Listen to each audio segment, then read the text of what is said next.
जय सिया राम दोस्तों। इस वीडियो में हम बात करने वाले हैं क्वालिटी पावर आईपीओ के बारे में। तो यह आईपीओ हमारा 14 फरवरी से खुलने जा रहा है। कितने करोड़ रुपए कंपनी इशू साइज लेके आई है, उसका प्राइस बैंड क्या रखा है, हम ये भी देखेंगे इसका लेटेस्ट ग्रे मार्केट प्रीमियम क्या चल रहा है। उससे हमें ये आइडिया लग जाएगा कि इसमें हमें कितना लिस्टिंग इन मिल सकता है, कंपनी बिजनेस क्या करती है, उसके फाइनेंशियल्स कैसे हैं, इसको लॉन्ग टर्म के लिए कंटिन्यू करना चाहिए या फिर शॉर्ट टर्म के लिए अप्लाई करना चाहिए। ये सारी ही बातें मैं मेनली इस वीडियो में कवर करूँगा, तो लास्ट तक वीडियो को जरूर देखिएगा। तो अगर मैं सबसे पहले आईपीओ की डेट्स की बात करूं तो यह आईपीओ हमारा 14 फरवरी को खुलेगा और 18 फरवरी को क्लोज हो जाएगा। 401 से 425 रुपये पर शेयर इसका प्राइस बैंड रखा है। एक लॉट में कंपनी 26 शेयर यहाँ पे ऑफर कर रही है। टोटल इशू साइज लगभग 859 करोड़ का लेके आई है, जिसमें 225 करोड़ फ्रेश इशू और 634 करोड़ रुपए कंपनी ऑफर फॉर सेल के जरिए अपनी जो होल्डिंग्स है यहाँ पे बेच रही है। 19 फरवरी के दिन इसके अलॉटमेंट का पता लगेगा और 21 फरवरी के दिन यह आईपीओ हमें मार्केट में लिस्ट होता हुआ नजर आ सकता है। रिटेल कैटेगरी के लिए इसमें 10% का कोटा रिजर्व रखा गया है और एक लॉट अप्लाई करने के लिए आपको इसमें 11,050 रुपये इसमें मिनिमम पे करने पड़ेंगे। प्री आईपीओ प्रमोटर्स के पास 100% की होल्डिंग्स है, जो पोस्ट आईपीओ घट के 74% की यहाँ पे रह जाएगी। तो ऑलमोस्ट 26% की जो होल्डिंग्स है वो यहाँ पे प्रमोटर्स के द्वारा बेची जा रही है। तो आइए अब हम कंपनी के बिजनेस को समझ लेते हैं। तो इसकी जो स्थापना है 2001 में हुई थी और कंपनी को इस सेक्टर में काम करते हुए 20 साल से ज़्यादा हो चुके हैं। लगभग 23 साल के आसपास कंपनी को इस सेक्टर में हो चुके हैं और कंपनी का जो मेनली बिजनेस है वो एनर्जी ट्रांजिशन के जो इक्विपमेंट होते हैं वो ये कंपनी बनाती हुई नजर आ रही है। तो सिंपल भाषा में अगर कंपनी के बिजनेस को समझे तो एनर्जी के ट्रांसमिशन यानी पावर ट्रांसमिशन, जिसको हम कहते हैं बिजली के ट्रांसमिशन के लिए एक स्थान से दूसरे जगह पर ट्रांसफर करने के लिए जो भी इक्विपमेंट की जरूरत पड़ती है, चाहे वो हाई वोल्टेज पावर हो या फिर एसी ट्रांसमिशन सिस्टम के जो भी नेटवर्क्स होते हैं, वो ये कंपनी बनाती हुई नजर आ रही है। कंपनी इंडिया के अलावा ग्लोबली भी अपना बिजनेस करती हुई नजर आ रही है और करंट अगर हम देखें कंपनी के जो कस्टमर्स हैं वो 210 के आसपास नजर आ रहे हैं, जो कि मेनली अगर हम देखें वो पावर यूटिलिटी, पावर इंडस्ट्री और रिन्यूएबल एनर्जी सेक्टर से कंपनी के जो मेनली क्लाइंट्स हैं वो नजर आ रहे हैं।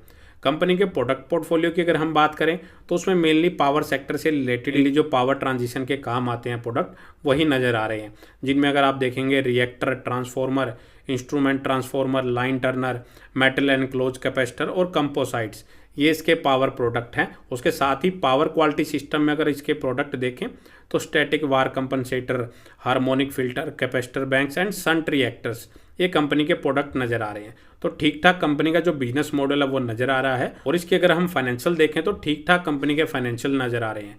अगर आप देखेंगे तो 211 करोड़ से कंपनी का जो रिवेन्यू बढ़ के ऑलमोस्ट 331 करोड़ के आसपास हो चुका है पिछले 3 सालों में। प्रॉफिटेबिलिटी भी अगर देखेंगे तो 42 करोड़ से बढ़ के लगभग 55 करोड़ के आसपास हो चुकी है। लेकिन इस फाइनेंशियल ईयर के 2 क्वार्टर तक अगर हम देखें तो कंपनी ने 182 करोड़ का रिवेन्यू किया है और 50 करोड़ की प्रॉफिटेबिलिटी की है। तो कंपनी लास्ट ईयर के प्रॉफिट और रिवेन्यू दोनों को ही इस साल बीट कर सकती है।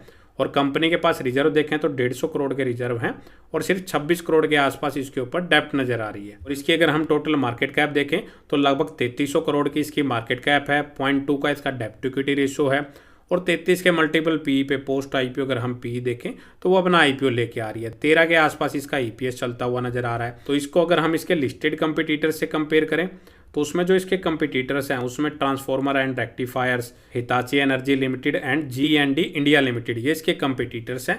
उनकी वैल्यूएशन पी रेशो देखें तो वो मोस्टली काफ़ी हाई वैल्यूज़ पे वो इसके जो कंपटीटर्स हैं वो ट्रेड करते हुए नजर आ रहे हैं। तो उनके कंपैरिजन में कंपनी काफ़ी चीपेस्ट वैल्यूएशन पे अपने आईपीओ को लेके आ रही है।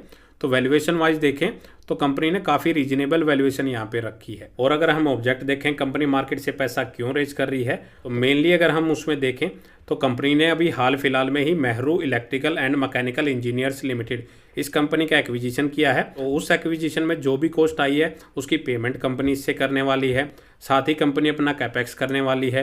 प्लांट के लिए जो भी नई मशीनरी की रिक्वायरमेंट पड़ेगी वहाँ पे कंपनी इस पैसे का यूज कर सकती है। फ्यूचर में भी कंपनी कुछ एक्विजिशंस कर सकती है और जनरल कॉर्पोरेट पर्पज के लिए कंपनी इस पैसे का यूज करने वाली है। और इसका अगर हम लेटेस्ट ग्रे मार्केट प्रीमियम देखें तो आज की डेट में इसका जो ग्रे मार्केट प्रीमियम है वो 35 रुपये के आसपास चल रहा है। लगभग 8.5% के आसपास इसका जो ग्रे मार्केट प्रीमियम है वो चलता हुआ नजर आ रहा है।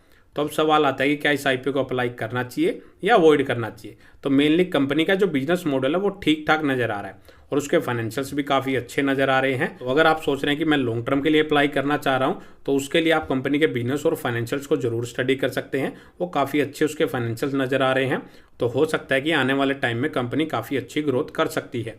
और वैल्यूएशन भी कंपनी ने रीजनेबल रखी है, इतनी ज़्यादा कोई डेप्ट भी उसके ऊपर नज़र नहीं आ रही। तो लॉन्ग टर्म के लिए आप अप्लाई करने से पहले खुद से एनालिसिस जरूर कर लें। और अगर लिस्टिंग गेन के हिसाब से बात करें तो फिलहाल तो इसका ग्रे मार्केट प्रीमियम 8.5% के आसपास ही चल रहा है, जिसको अप्लाई करने में काफ़ी रिस्क रहने वाला है अगर आप लिस्टिंग गेन के लिए अप्लाई करने के बारे में सोच रहे हैं, क्योंकि मार्केट की जो सिचुएशन है फिलहाल वो काफ़ी नेगेटिव चल रही है। तो बेटर है कोई भी डिसीजन लेने से पहले एटलीस्ट लास्ट डे तक का इसका वेट जरूर कर लें। लास्ट डे के दिन अगर इस आईपीओ में काफ़ी अच्छा इसका जो ग्रे मार्केट प्रीमियम चल रहा हो, मेनली जो मैं अपने अकॉर्डिंग जो सोचता हूँ कि नॉर्मली किसी आईपीओ का अगर जो ग्रे मार्केट प्रीमियम है 40-50% चल रहा हो तो मैं अपने अकॉर्डिंग सोचता हूँ कि मैं मेनली वही आईपीओ अप्लाई करूँ। तो आप भी अपना जरूर अपने अकॉर्डिंग देख सकते हैं कि आपके अकॉर्डिंग जो अच्छा ग्रे मार्केट प्रीमियम है वो कितना है। और उसके बाद ये भी चेक करें कि इस आईपीओ में कितना सब्सक्रिप्शन हो रहा है। अगर मेनली आईपीओ 5-10 गुना या 20 गुना ही सब्सक्राइब होता है तो फिर तो कोई फ़ायदा नहीं इस आईपीओ को अप्लाई करने का, क्योंकि उसमें काफ़ी रिस्क रहने वाला है।